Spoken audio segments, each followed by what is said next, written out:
Hello friends, welcome back in chemist tutorial of floating Gyansala. Take education in rhyme because lotus flourish in slime. आज का topic है new questions and ideas class 6 chapter number 6 NCERT। Ananga first time अपने school trip पर जा रही थी। उसकी और अपने माँ के साथ पुणे रेलवे स्टेशन गई थी और माँ उसकी छोड़ने गई थी पुणे रेलवे स्टेशन। ये लोग स्कूल ट्रिप पर वाराणसी उत्तर प्रदेश जा रहे थे। तभी उसकी माँ ने टीचर से स्टेशन पर कहा कि इन्हें बुद्धा के बारे में ज़रूर बताइएगा और इन्हें सारनाथ लेके ज़रूर जाइएगा। तो ऐसा कह सकते हैं कि सारनाथ जो है बुद्धा से कहीं ना कहीं जुड़ा होगा और उनके बारे में इसलिए बताने को उसकी माँ कह रही होगी क्योंकि बुद्धा सारनाथ से मतलब सारनाथ में कोई इम्पोर्टेंट पर्सनालिटी हो सकते हैं, कोई रिलीजन से जुड़े हो सकते हैं। आइए इनके बारे में हम आगे पढ़ते हैं। बात करते हैं स्टोरी ऑफ बुद्धा की। तो बुद्धा जो थे, गौतम बुद्धा हैं founder of Buddhism 2500 years ago, मतलब लगभग 500 BC में ये बुद्धा रिलीजियन आया था, बौद्धिज़्म, जिसके फाउंडर गौतम बुद्धा थे। और ये फर्स्ट टाइम काफ़ी ज़्यादा चेंजेस लेके आया था। और इसके अंदर जो पीपल मतलब एक बार आते थे उनके लिए बहुत सारी शर्तें थी, या यूँ कहा जाए कि ये लोग बहुत सारे नियमों को, रूल को, रेगुलेशन को फॉलो किया करते थे। हमने चैप्टर 5 में कुछ राजाओं के बारे में, महाजनपद के बारे में पहले ही पढ़ा था कि वो लोग कैसे ग्रो किए और कैसे ज़्यादा पावरफुल हुए।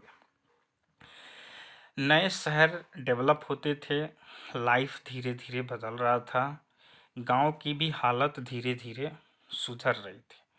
अब बात हम लोग करते हैं कि बहुत सारे थिंकर्स ऐसे थे जो कि ये बदलाव सोसाइटी के अंदर देख रहे थे और वे लोग भी ये चाहते थे कि ट्रू मीनिंग ऑफ लाइफ क्या होता है, इसके बारे में वो जानना चाहते थे। मतलब जीवन की सच्चाई क्या है। बुद्धा जो थे स्मॉल गना से बिलोंग करते थे, यानी कि वो गण का नाम था साक्यगन, यानी कि उनके पिता जो सुदोधन थे वो साक्यगन के मुखिया थे और ये क्षत्रिय क्लैन से जुड़े हुए थे।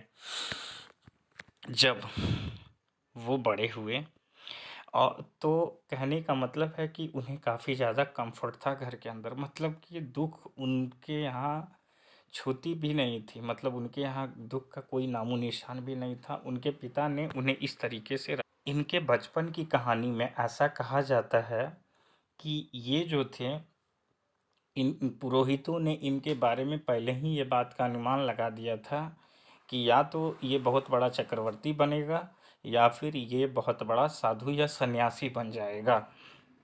जिस कारण से इनके पिता सुदोधन जो थे, इन्होंने अपने पिता को अपने लड़के को यानी कि अपने बेटे को काफ़ी ज़्यादा कंफर्ट में रखा था और इनके यहाँ दुख की कोई जगह नहीं थी, इतना ज़्यादा उनको सुख में रखा गया था।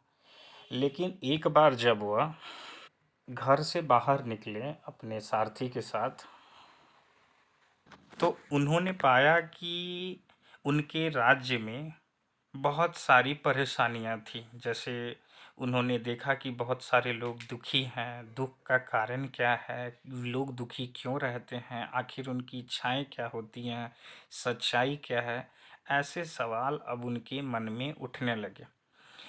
और सबसे बड़ी बात थी कि अब इन्होंने अपने जो सुख भरे जीवन को त्याग कर और गृहस्थ जीवन को छोड़कर अब वो सच्चाई की राह पर निकल गए। बहुत सारे थिंकरों से वो मिले, उनके साथ मीटिंग किए, उनके साथ रुके, ठहरे और इस बात की जानकारी लेने लगे कि सच्चाई आखिर क्या है। और इसके लिए वो मेडिटेशन भी करना, कई दिनों तक इधर उधर घूमने के बाद और थिंकर्स के साथ डिस्कशन करने के साथ, मीटिंग करने के बाद, होल्डिंग करने के बाद उन्हें ये समझ में आया कि हम एक जगह बैठ के मेडिटेशन करें।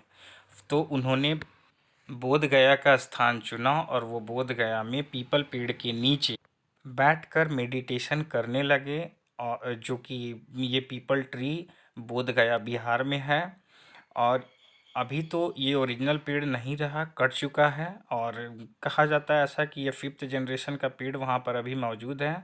आप लोग अगर कभी जाएं तो इस पेड़ को ज़रूर देखें, क्योंकि इसे बोधि वृक्ष कहा जाता है, इनलाइटमेंट ऑफ ट्री। और यहाँ पर इन्हें गौतम बुद्धा को इनलाइटमेंट प्राप्त हुआ, और इसके बाद बुद्धा इन्हें ज्ञान की प्राप्ति हो गई, यानी कि गौतम बुद्धा को अब ज्ञान मिल गया था। और अब वो सबसे पहले सारनाथ वाराणसी पहुँचे, जहाँ पर उन्होंने पहली बार पढ़ाया, यानी कि अपने टीचिंग्स को स्प्रेड किया, या यूँ कहें कि अपना पहला टीचिंग वहाँ सारनाथ में दिया था। और ये इसी तरह एक जगह से दूसरे जगह, प्लेस टू प्लेस ट्रैवल करते रहे और अपनी टीचिंग को स्प्रेड करते रहे, और अंत में कुशीनारा में इनका देहांत हो गया। बुद्धा का टीचिंग सबसे पहले लाइफ को लेकर के ये था कि हमारा जो जीवन है ये कष्टों से भरा है, दुखों से भरा है। और सबसे बड़ी बात यह है कि हमारे दुख का कारण हमारा डिजायर है, जो कि कभी फुलफिल नहीं हो सकता है। और उन्होंने ये बातें भी कहा कि हम लोग कभी संतुष्ट नहीं हो सकते हैं और ना ही कभी संतुष्ट हो पाते हैं।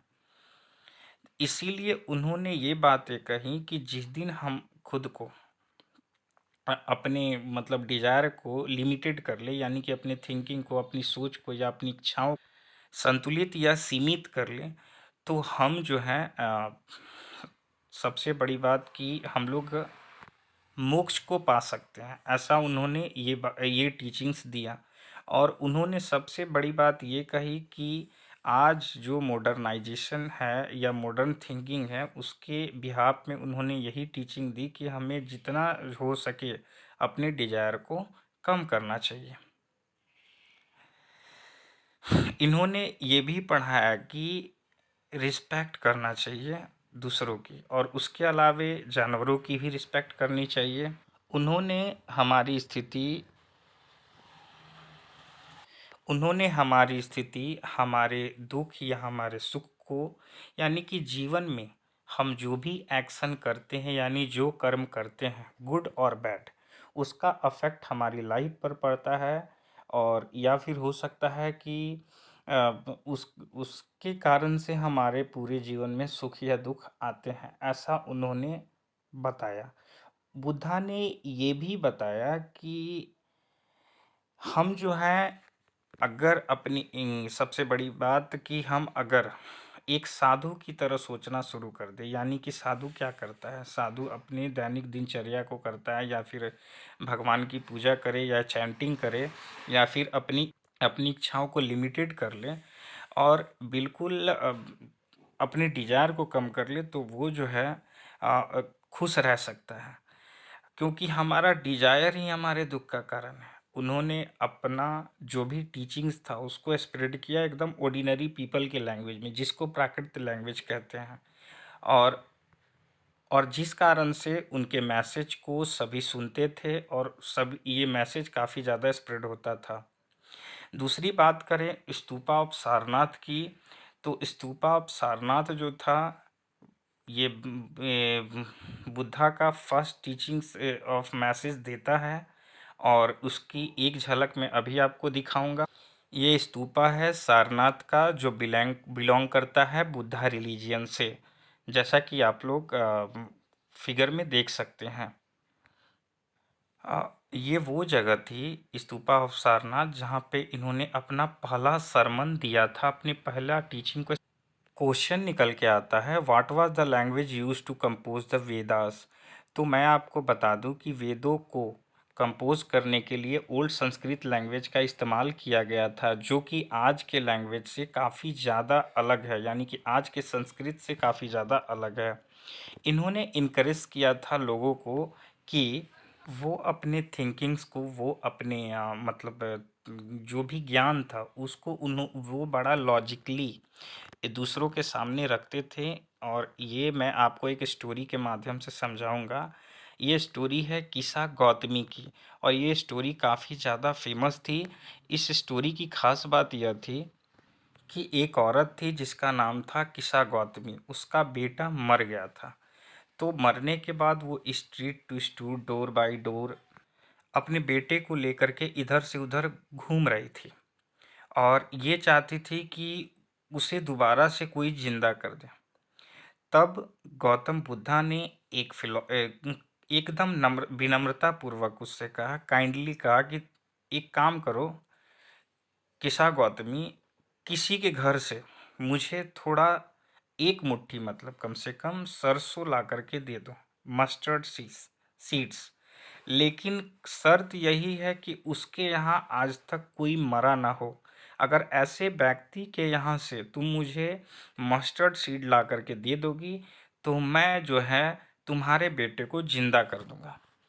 तो वो बेटे के मुंह में एक दरवाजे से दूसरे दरवाजे घूमती रही।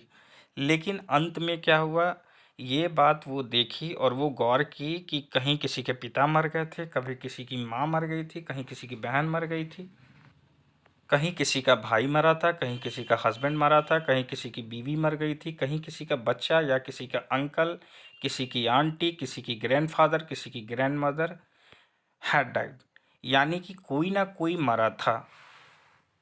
तो जब कोई ना कोई मरा था तो उसे मस्टर्ड सीड नहीं मिला और लास्ट में वो खाली हाथ लौटकर गौतम बुद्धा के पास आई और उसने ये कहा कि ऐसा कोई घर नहीं है जहाँ पर कोई मरा ना हो। देन क्वेश्चन यहाँ निकल के आता है, what was the Buddha trying to teach the sorrowing mother. तो उस दुखी माँ को बुद्धा यही सिखाना चाह रहे थे कि जीना, यानी कि जन्म लेना और जन्म के बाद मर जाना, ये हमारे लाइफ का एक पार्ट है। जो धरती पर आता है उसे एक ना एक दिन जाना भी पड़ता है। इसीलिए ये चीज़ों को हमें एक्सेप्ट करना चाहिए। और सबसे बड़ी बात है, इसीलिए उन्होंने मस्टर्ड सीड लाने को कहा था ऐसे घर से जिसके घर में कोई मरा ना हो। और ये सच्चाई तब जाकर के उसे, यानी कि किस्सा गौतमी को एहसास हुआ कि जो धरती पर आता है उसे एक ना एक दिन जाना होता है। हम बात करते हैं six schools of Indian philosophy की। स्कूल ऑफ इंडियन फिलॉसफी से पहले हम एक बात पर बात करेंगे जो है उपनिषदास। उपनिषद के बारे में एक बात यह है कि अराउंड द टाइम, कहने का मतलब है कि थिंकर्स जो है ये सोचते थे और या फिर जवाब देते थे जो कि फिलोसफर का एक क्वेश्चन होता था। मतलब अलग अलग थिंकर्स जो थे अलग अलग चीज़ें सोचते थे। जिस तरीके से इनलाइटमेंट जो है गौतम बुद्धा को मिला कि आखिर सच्चाई क्या है, रियलिटी क्या है, लोग दुखी क्यों रहते हैं, लोग परेशान क्यों रहते हैं, उसी तरह अदर थिंकर्स जो थे वो ये सोचते थे कि क्या होता है मरने के बाद, या फिर सेक्रीफाइसेस करना क्यों चाहिए, क्यों ज़रूरी है, आखिर क्यों होना चाहिए। क्या कोई चीज़ें ऐसी हैं जो यूनिवर्स में परमानेंट हैं जिसका डेथ कभी नहीं होता है और वो कभी लास्ट और हमेशा वो लास्ट लॉन्ग तक रहेगा। ऐसे ऐसे सवाल अलग अलग थिंकर्स के दिमाग में आती थी और इसकी खोज में भी अलग अलग थिंकर्स लगे हुए थे। लेकिन उन्हें इसका अब तक इन बातों का जवाब उन्हें नहीं मिल पाया था कि मरने के बाद क्या होता है, या फिर सेक्रीफाइसेस क्यों परफॉर्म करने चाहिए, या फिर आ, कोई चीज़ें ऐसी हैं जो यूनिवर्स में परमानेंट हैं। ऐसे ऐसे सवाल उनके मन में आते थे। लेकिन फ्रेंड्स, आप लोग यहाँ देखेंगे कि यहाँ दो चीज़ें उभर के आती हैं, दो प्रिंसिपल या दो थॉट्स उभर के आते हैं कि एक चीज़ थी आत्मन। आत्मन का मतलब होता है इंडिविजुअल सोल और ब्राह्मण का मतलब होता है यूनिवर्सल सोल। इंडिविजुअल सोल मतलब किसी एक की आत्मा, और यूनिवर्सल यानी कि ब्राह्मण सोल का मतलब ऐसे हो गया जो कि पूरे यूनिवर्स की आत्मा हो। तो इसमें सबसे अल्टीमेटली बात ये थी कि जो आत्मन थे या ब्राह्मण थे, ये दोनों कितने थिंकर्स का ऐसा मानना था कि दोनों एक ही हैं। और बहुत सारे आइडियाज़ उपनिषद में इसके बारे में लिखे गए और आइडियोलॉजीज़ को उसमें लिखा गया। मेनली वैदिक टेक्स्ट्स में ऐसी चीज़ें उभर के सामने आई कि अप्रोचिंग कि उपनिषद का मतलब क्या होता है लिटरली। तो उपनिषद का मतलब होता है अप्रोच करना या सिटिंग नियर, नज़दीक जाकर के बैठना, जो कि टेक्स्ट कंटेन करते थे। कन्वर्सेशन होता था इसमें टीचर और स्टूडेंट के बीच में, और इसमें आइडिया को स्प्रेड किया जाता था सिंपल डायलॉग्स में। ज़्यादातर उपनिष वैदिक थिंकर्स जो थे, उपनिषदिक थिंकर्स, उन लोगों का स्पेशली ये कहना था कि जो ब्राह्मण्स हैं और राजा जो हैं, ये अपने आप को चूंकि उस समय सुपीरियर समझते थे, क्योंकि ब्राह्मण का एक्चुअली काम होता था टीचिंग्स का, और वे उपनिषद के बारे में पढ़ने और पढ़ाने का काम करते थे। और राजा जो थे क्षत्रिय क्लैन के होते थे, तो ये युद्ध लड़ने का काम करते थे। ये चीज़ें हमने पिछले चैप्टर में ऑलरेडी पढ़ा हुआ है। और बात करते हैं वुमेन थिंकर्स की। वुमेन थिंकर्स में एक गार्गी थी, गार्गी, अपाला, घोषा एंड मैत्रेयी। तो ये लर्निंग के लिए अपनी फेमस थी, ये जो वुमेन्स थी, और उसके अलावा ये पार्टिसिपेट करती थी डिबेट्स में। लेकिन एक बात मैं बता दूं, इन डिस्कशंस में पुअर पीपल को भाग लेने की अनुमति। इस वुमन थिंकर्स में एक फेमस एक्सेप्शंस मैं आपको बताता हूं कि एक थी सत्यकामा जबाला, जो अपने माँ के नाम के बाद, मतलब वो जो कि एक उनकी माँ जो थी एक स्लैव वुमन थी जिसका नाम था जबाली, उसी के नाम पर इनका नाम सत्यकामा जबाला पड़ा। और इनको डीप डिजायर थी लर्निंग की कि रियलिटी क्या होती है। और ब्राह्मण टीचर जो कि गौतमा थे, उनके पास ये टीचिंग लेती थी मेनली। इन्हें ऐसा कहा जाता है कि ये बेस्ट नॉन थिंकर हुई उस टाइम पर, और इनका नाम उभर कर आया सामने। बहुत सारे आइडियाज़ जो हैं उपनिषदास के बाद में डेवलप हुए। फेमस थिंकर शंकराचार्य ने इन जो कि क्लास 7 में हम लोग पढ़ेंगे, उन्होंने मतलब क्या किया, शंकराचार्य ने उपनिषद में बहुत सारे बाद में आइडियाज़ को डेवलप किया था। द वाइज बेगर, मैं एक स्टोरी इससे सुनाना चाहता हूँ आपको, एक वाइज बेगर की, जो कि कुछ ऐसा था कि ये भी डायलॉग के फॉर्म में है। और ये स्टोरी है उपनिषदास में जो कि लिखी हुई है। एक था चांदोदय, चांदोदय उपनिषद था। और सौनक्य और अभिप्रतरीन दो साधु थे जो कि वर्शिप कर रहे थे, और ये मेनली ब्राह्मण को फॉलो करते थे, यानी कि यूनिवर्सल सोल को मानते थे, या यूँ कहें कि उन्हीं की वर्शिप ये करते थे। और वे लोग एक जगह बैठे हुए थे खाने के लिए। तो बेगर जो था उनके पास आया और आ कर के खाना मांगने लगा। तो उन्होंने कहा कि हमारे पास कुछ भी नहीं है तुम्हें देने के लिए। तो सौनक्य ने कहा, सर, सौनक्य इट मीन्स, सौनक्य ने ऐसा जब उनसे कहा तो वो भिखारी बोला कि अच्छा सर, एक बात मुझे आप बताइए कि आप पूजा किसकी करते हैं। तो जब सौनक्य ब्राह्मण ने ऐसा कहा, सौनक्य साधु ने, सॉरी, जब सौनक्य साधु ने ऐसा कहा कि हमारे पास तुम्हें देने के लिए कुछ नहीं है, तुम यहाँ से जाओ, तब वो बेगर ने ये कहा कि आप पूजा किसकी करते हैं। तो अभी प्रतेरीन ने रिप्लाई दिया कि मैं जो हूँ, हम लोग यूनिवर्सल सोल की पूजा करते हैं।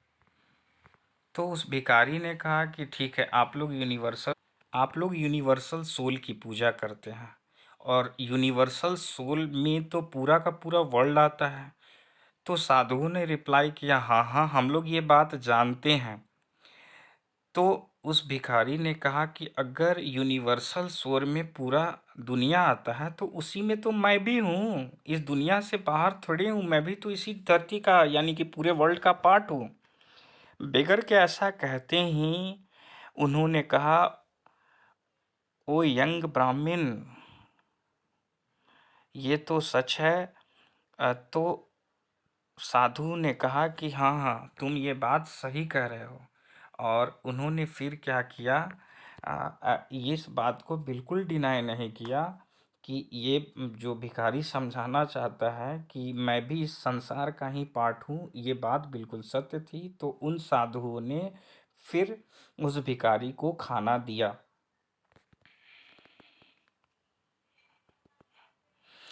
How did the beggar convince the sage to share their food with him? इस बात का जवाब ये है कि बेगर जो है उन्हें उन्हीं की फिलॉसफी के अकॉर्डिंग, चूंकि वो लोग ब्राह्मण को फॉलो करते थे, यानी कि यूनिवर्सल सोल को। और यूनिवर्सल सोल का मतलब हो गया पूरा का पूरा वर्ल्ड। और जब इस पूरे के पूरे वर्ल्ड में वो भी हैं, तो उन्हें भी तो आखिर उसे भी तो आखिर खाना मिलना चाहिए, क्योंकि वो भी पूरे वर्ल्ड का ही पार्ट है। तो इस तरीके से बेगर ने उन दोनों सेज को समझाया कि यूनिवर्सल सोल का मतलब क्या होता है। अब हम बात करेंगे पाणिनि द ग्रामेरियन की। पाणिनि जो थे, एक स्कॉलर थे। उन्होंने व्याकरण, संस्कृत व्याकरण पर काफ़ी ज़्यादा वर्क किया था। जिस तरीके से अलजेब्रा में, स्पेशल ऑर्डर में अलजेब्रा में फॉर्मूले होते हैं, उसी तरह उन्होंने संस्कृत व्याकरण में 3000 फॉर्मूले दिए। और उन्होंने अरेंज्ड ऑर्डर में भवेल और कॉन्सोनेंट को भी उसमें एक्सप्लेन किया था। अब बात करते हैं जैनिज़्म की। जैनिज़्म जो है, जिसके 24 तीर्थंकरा जो हैं जैनिज़्म के, उन्हें वर्धमान महावीरा को बोला जाता है। इन्होंने अपने मैसेज को उस टाइम, यानी कि 2500 ईयर्स अगो ही स्प्रेड किया था। ये भी क्षत्रिय क्लैन से बिलोंग करते थे, मतलब ये क्षत्रिय प्रिंस थे, लिच्छवी के। और ये वज्जी संघा से बिलोंग करते थे। और ये मतलब लिच्छवी जो था एक वज्जी संघा का पार्ट था, जैसा कि हम लोग चैप्टर 5 में ऑलरेडी पढ़ चुके हैं। और इन्होंने 30 साल की उम्र में घर छोड़ दिया और घर छोड़कर चले गए जंगल। 12 साल की कठिन तपस्या करने के बाद और अकेला जीवन, जो कि काफ़ी कठोर जीवन था, उसे जीने के बाद इन्हें इनलाइटमेंट की प्राप्ति हुई। उसके बाद इन्होंने भी अपने टीचिंग्स देना शुरू किए और इनको भी मतलब सच्चाई का मार्ग मिला। मेन और वुमेन जो थे हमेशा इन्हें मतलब उन्होंने सिखाया और बताया, ट्रुथ के बारे में समझाया। और मेनली अगर औरतों को या मर्दों को अगर जिज्ञासा होती थी या इच्छा होती थी कि वो अपने घर त्यागे, तो ही अपने घर त्यागते थे। और ये स्ट्रिक्टली अहिंसा के रूल को फॉलो करते थे। इन्होंने भी अपने टीचिंग्स में ये सबसे पहले कहा, अपने अहिंसा में उन्होंने ये बताया था कि हंटिंग और किलिंग इसमें अपराध है, जैन जैन रिलीजियन में। और दूसरी बात उन्होंने ये कही, महावीरा ने, कि अगर लॉन्ग लाइफ चाहिए तो इनको मारना बंद कीजिए, क्योंकि वो भी हमारी तरह जीव ही हैं। और उसके बाद उन्होंने जीवन के महत्व को भी समझाया। और उन्होंने ये भी बताया कि महावीरा के टीचिंग के अकॉर्डिंग या बुद्धा के टीचिंग के अकॉर्डिंग सभी बराबर थे। उनका जो लैंग्वेज हुआ करता था, दोनों का प्राकृतिक लैंग्वेज था, जैसा कि हम पहले भी बताएं बुद्ध धर्म के बारे में भी। इन्होंने सिंपल लैंग्वेज इसलिए चूज किया ताकि जनरल लोग, यानी कि सिंपल लैंग्वेज में सभी लोग उनकी बातों को समझ पाएँ। और दूसरी बात ये थी कि उस समय जो प्राकृत लैंग्वेज चलते थे वो प्लेस टू प्लेस वैरी करते थे, यानी प्लेस टू प्लेस ये चेंज हो जाते थे। जैसे मगध में जो प्राकृतिक भाषा बोली जाती थी उसे मागधी कहा जाता था। महावीरा के जो फॉलोअर थे उन्हें जैनाज कहा जाता था। ये लोग काफ़ी सिंपल लाइफ बिलोंग करते थे और काफ़ी सिंपल लाइफ जीते थे, काफ़ी ज़्यादा ऑनेस्ट हुआ करते थे। और कभी भी इन्हें एक बात ये थी कि एक तो इनका भीख मांगने का टाइम भी फिक्स होता था। इन और ये स्पेशली एक लिमिटेड टाइम तक खाना मतलब माँगते थे या फिर भीख माँगते थे, और लेकिन इन्हें खाना चुराने की भी इजाज़त नहीं थी। इस और ऐसा मतलब जैन धर्म के फॉलो करने पर ऐसा पता चलता है। और उसके अलावे इनको अपने शरीर पर घर का कपड़ा तक नहीं रखना होता था, अगर वो संन्यास जीवन को बौद्ध धर्म का स्वीकारते थे। इसीलिए काफ़ी डिफ़िकल्टीज़ होती थी। स्ट्रिक्ट रूल चूँकि जैन धर्म में थे, तो मैन और वुमेन उसे ज़्यादातर फॉलो नहीं कर पाते थे, क्योंकि वे लोग अपने घर को त्याग नहीं पाते थे। औरतों के साथ सबसे बड़ी दिक्कत ये थी कि अगर वह शादीशुदा हैं, तो अगर वो अपने पति के साथ अब जिस भी मोनास्ट्रीज में जाती थी, वहीं पर उन्हें रहना पड़ता था। तो हजारों की तादाद में लोगों ने घर छोड़े और इनके टीचिंग्स को जानने के लिए निकले। बहुत सारे ऐसे भी हुए जिन्होंने पीछे रहकर इन्हें मॉन्क्स को या नन्स को सपोर्ट करने का काम किया, उन्हें फूड प्रोवाइड करने का काम किया, उन्हें घर प्रोवाइड करने का भी काम किया, आई मीन टू से शेल्टर प्रोवाइड करने का काम किया। जैनिज़्म जो था मेनली सपोर्ट किया जाता था ट्रेडर्स के द्वारा। फार्मर्स जो होते थे वो नहीं कर पाते थे, क्योंकि सबसे बड़ा कारण ये था कि वो लोग इंसेक्ट को मारते थे प्लांट्स को, यानी कि क्रॉप्स को प्रोटेक्ट करने के लिए। और सबसे बड़ा प्रॉब्लम ये था कि धरती पर किसी भी प्राणी को जैन धर्म के अकॉर्डिंग मारना जो है वो अपराध है। 100 ईयर से भी ज़्यादा जब जैनिज़्म स्प्रेड होने लगा नॉर्थ इंडिया में, जैसे कि गुजरात, तमिलनाडु और कर्नाटका तक जब फैला, तो महावीरा के जो टीचिंग्स थे या जो उनके फॉलोअर्स थे, ओरली इसे ट्रांसमिट किया जाने लगा। और इसको लिखने का काम तो 1500 साल पहले स्टार्ट हुआ वल्लभी गुजरात में। तो कहने का मतलब ये है कि अब जैनिज़्म को फॉलो करने वाले फार्मर्स इसीलिए भी नहीं थे, क्योंकि उन्हें जो है करना पड़ता था इंसेक्ट्स के, वो मतलब मारना पड़ता था, और दिक्कतें आती थी कि वो इसीलिए फार्मर्स जो होते थे ये कीड़ों को मारते थे, और कीड़ों को मारना अपराध था। लेकिन ट्रेडर जो थे इसको फॉलो करते थे जैन धर्म को। उसका सबसे बड़ा कारण ये था कि ट्रेडर्स होते थे वैश्य क्लैन के, यानी कि वैश्य जाति के थे, और वैश्य होने के कारण से इन्हें जो है वो रिस्पेक्ट नहीं मिलता था सोसाइटी में, जो रिस्पेक्ट ब्राह्मण और राजपूत को मिलते थे। और हालांकि इनके पास पैसा तो होता था, लेकिन कभी कभी इनके बिजनेस पर भी, इनके ट्रेड पर भी, क्योंकि व्यापारी हैं तो ट्रेड ही करेंगे, तो इनके ट्रेड पर असर आता था, जिस कारण से ये लोग सपोर्ट करते थे जैनिज़्म।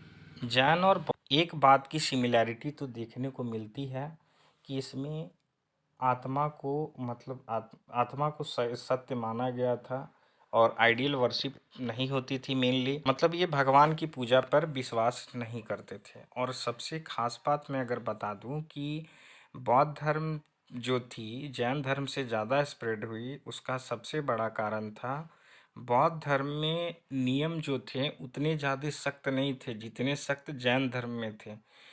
और सबसे बड़ी बात थी कि गौतम बुद्धा ने कभी ये नहीं कहा कि आप बौद्धिज्म को फॉलो करो या फिर किसी एक को। लेकिन सबसे बड़ी बात ये हो जाती थी कि आप अगर ट्रेडर हो, या आप अगर शूद्र जाति के हो, या आप ब्राह्मण जाति के हो, या आप क्षत्रिय क्लैन के हो, आप किसी भी जाति से बिलोंग करते हो, लेकिन अगर आपने बौद्ध धर्म को एक बार ज्वाइन कर लिया तो मतलब सभी बराबर हैं, किसी में कोई तरह का डिफरेंस नहीं होता था। और इसी कारण से शूद्र लोग जो है क्योंकि उन्हें जो है वैदिक पीरियड में भी रिस्पेक्ट नहीं मिला, चाहे फिर उससे पहले के भी दौर में शूद्रास को रिस्पेक्ट नहीं मिलता था, हमेशा उन्हें अनटचेबल समझा जाता था। तो उन्हें एक ऐसा टर्म मिला, एक ऐसा ऑर्डर मिला जिससे वो आगे डेवलप कर पाएँ और कम से कम अपने आप को इक्वल समझ पाएँ कि ये जो डिस्क्रिमिनेशन है इस रिलीजन में नहीं है, तो हम इस रिलीजन को फॉलो करते हुए आगे बढ़ें। ऐसे जैनास का मतलब होता है जैना, ये एक टर्म है जो जिन्ना से आया, इसका मतलब होता है कन्क्वेरर। ऐसा क्यों है कि why do you think the term Jinnah was used for Mahavira? सबसे पहली बात तो महावीरा के लिए ऐसा इसलिए इस्तेमाल किया गया है क्योंकि अ, ये फिजिकल कंफर्ट से दूर रहे। इन्होंने डिस्कम्फर्ट की ओर रुझान इनका ज़्यादा था और सबसे बड़ी बात था कि इससे इन पर कोई इम्पैक्ट नहीं पड़ा, क्योंकि इन लोगों ने अपने डिजायर को ही छोड़ रखा था, इनकी कोई डिजायर नहीं थी, जबकि ये लोग रियलिटी के पीछे भाग रहे थे या रियलिटी को जानने की इच्छा रखते थे। अब बात करते हैं संगा की। ये वो संगा नहीं है जो हम पिछले चैप्टर में पढ़े थे, वो संगा राजा के संगा हुआ करते थे। तो कहने का मतलब है कि महावीरा और बुद्धा ने जो संघा बनाए थे वो इसलिए थे कि जो लोग अपने घरों को छोड़कर सच्चाई के बारे में जानने के लिए घरों से बाहर आए हैं, उन्हें संघ में आने की अनुमति दी जाए, ये संघ में रहें और संघ में ये एक बार आने के बाद ये चूँकि एक तरह का एसोसिएशन होता था, इसमें सभी बराबर हो जाते थे, चाहे वो ब्राह्मण हो, क्षत्रिय हो, वैश्य हो, चाहे शूद्र हो, जैसा कि मैंने पहले बताया। और इसके 3 किताब हैं, मेनली बुद्धा रिलीजन के, विनय पिटक, धम्म पिटक, अभिधम्म पिटक। विनय पिटक, सूत पिटक और अभिधम्म पिटक। ये जो 3 किताबें हैं ये ब्रांचेस हैं मेन के और वुमेन के। मेनली ऐसा बोला जाता है कि इसके थ्रू मतलब बुद्धा के जो भी थिंकिंग थे उसे स्प्रेड किया गया था और मेन भी इस संघा को ज्वाइन करने लगे और वो, लेकिन इस संघा को ज्वाइन करने की शर्तें थी कि अगर एक आदमी ज्वाइन करना चाहता है और वो हर चीज़ से स्वतंत्र है तो वो आके ज्वाइन कर सकता है, लेकिन अगर बच्चे को ज्वाइन करना है तो वो अपने पेरेंट्स से परमिशन लेगा। और अगर किसी स्लैब को उसमें एंटर करना है संघा में तो उसे अपने मास्टर से परमिशन लेनी पड़ती थी। और अगर कोई वर्कर की, राजा का अगर कोई कामगार है या राजा का नौकर है या राजा के यहाँ सेवा देता है तो उसे डिबेटर्स या क्रेडिटर्स के रूप में उससे वहाँ जाकर परमिशन लेनी पड़ेगी। और औरतों को जो है अपने हस्बैंड से परमिशन लेनी पड़ती थी। और जो कर्जदार होते थे वो जिसके कर्जदार हैं उनसे परमिशन लेनी पड़ती थी कि हम बौद्ध धर्म को ज्वाइन करना चाहते हैं। मेन और वुमेन जो हैं मेनली संघा को ज्वाइन करते थे और सिंपल लाइफ जीते थे, मेडिटेशन करते थे ज़्यादातर। और वे लोग इस शहर से शहर और गांव से गांव जो होते थे फिक्स आवर में भीख मांगने का काम करते थे। और इस कारण से जो मेल होते थे उन्हें भिक्खु कहा गया है और जो फीमेल होती थी उन्हें भिक्खुनी कहा गया है। ये एक प्राकृत वर्ड है और इसमें ऐसा बताया जाता था कि अपने टीचिंग को एक्सप्रेड करना है और एक दूसरे की मदद करनी है। और सबसे बड़ी बात थी कि अगर इनके बीच में झगड़ा या क्वेरल हो जाता था तो एक मीटिंग में इसे सेटल डाउन किया जाता था, जो संघा के अंदर एक बार आ गए थे। और दूसरी बात ये थी कि संघा जो थी इंक्लूडेड, इसमें अगर बात किया जाए कि अगर ब्राह्मण ज्वाइन करे, क्षत्रिय ज्वाइन करे या फिर कोई मर्चेंट ज्वाइन करे या फिर कोई लेबर ज्वाइन करे, कोई बार्बर हो, कोई कोटिशंस हो या स्लैब हो, कोई भी हो, अगर इसे ज्वाइन करता है तो यहाँ पर एक बातें क्लियर थी कि सभी इक्वल हैं और आपस में ज़्यादातर ये हो कि ये लोग मतलब झगड़े ना करें और according to rule and regulation चलें। और दूसरी बात ये है कि इनकी जो टीचिंग्स थी बुद्धा की, वो रिटन फॉर्म में आने लगी, बहुत सुंदर सुंदर पोयम लिखे जाने लगे इसके ऊपर, और संघा के बारे में एक्सप्लेन किया जाने लगा। और ये संघा जो थे ये रिलीजियन बेस्ड थे, जबकि हम जो पिछले संघास के बारे में पढ़े थे वो संघा जो थी वज्जी संघा, वो तो राजाओं का हुआ करता था, वो संघा अलग हैं। अब बात हम करेंगे अ केव हॉलोड इनके लिए।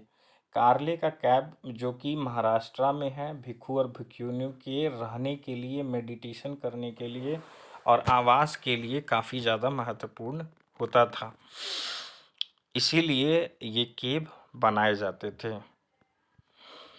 ये तस्वीर में जो आप देख रहे हैं ये कार्ले का केव है जो महाराष्ट्र में मौजूद है, और ये मेनली भिक्षु और भिक्षुनियों के ठहरने के लिए बनाए जाते थे।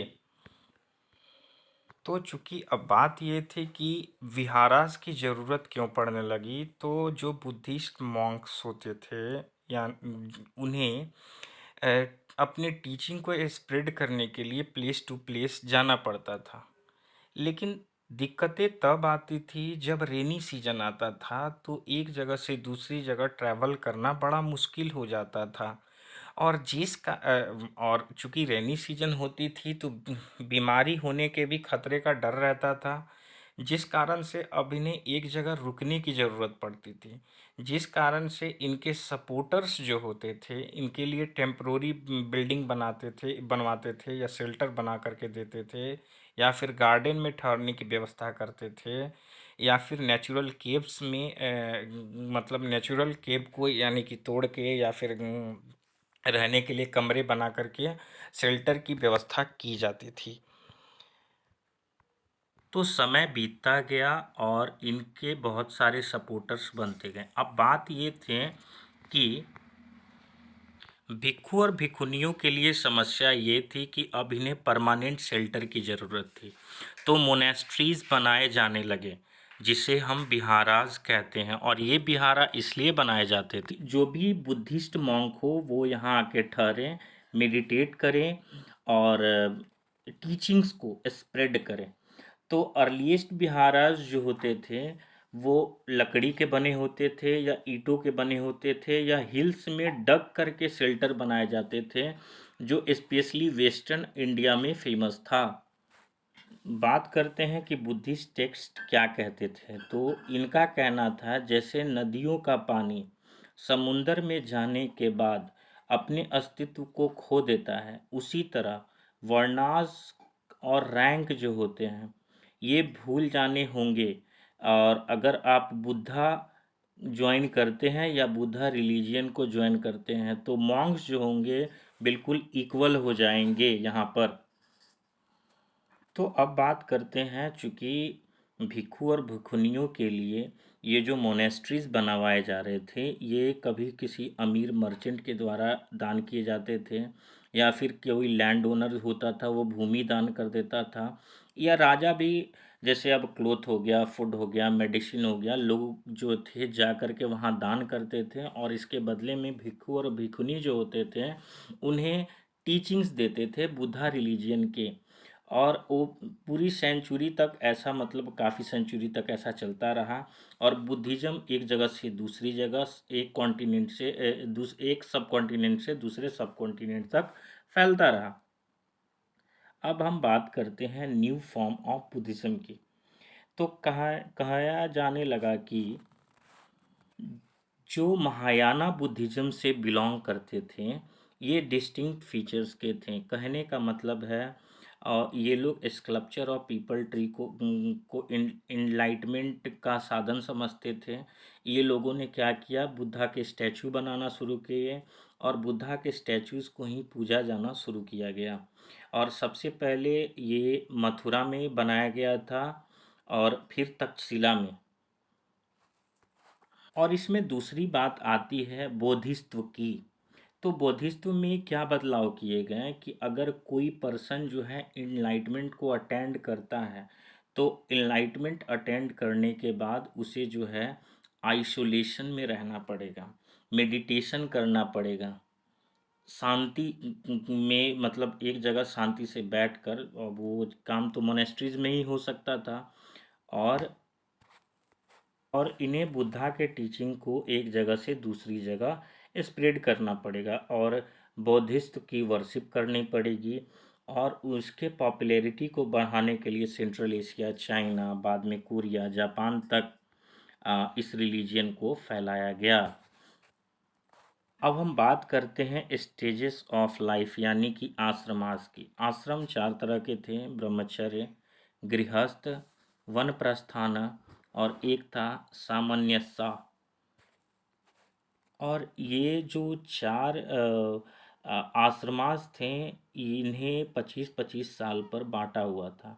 जैसे कि ब्रह्मचर्य का पालन 25 साल तक करना था। उसके बाद हाउस होल्डर यानी कि गृहस्थ जीवन को 25 साल तक जीना था। उसके बाद 50 साल का हो जाने के बाद जंगल की तरफ प्रस्थान कर जाना था, जिसे वन प्रस्थान बोलते हैं। और उसके बाद था चौथा समन्यासिना, यानी कि संन्यास ग्रहण करना। और ये चौथी अवस्था होती थी जब सब कुछ छोड़ देना होता था और मेडिटेशन पर ध्यान देना होता था और एक साधु का जीवन व्यतीत करना होता था। क्वेश्चन उभर के आता है, in what way was the system of ashramas different from life in the sangha. तो ये इस सवाल का जवाब फ्रेंड्स आप लोग खोजें और दें। वर्शिप ऑफर करते हुए मैन और वुमेन जो थे एक जगह से दूसरी जगह जर्नी भी करने लगे थे। और सबसे बड़ी बात ये जानने की है कि चाइनीज जो थे वो भी बुद्धिस्ट पिलग्रिमेज को देखने और यहाँ घूमने आया करते थे। उसमें से फाइयान है, हुएनसांग है और इति सिंह है। फाहियान जो था 1600 साल पहले यानी 1600 ईयर्स पहले आया था। हुएनसांग 1400 ईयर्स पहले, और लगभग उससे 50 साल बाद, हुएनसांग के 50 साल बाद इत्सिंग आया था।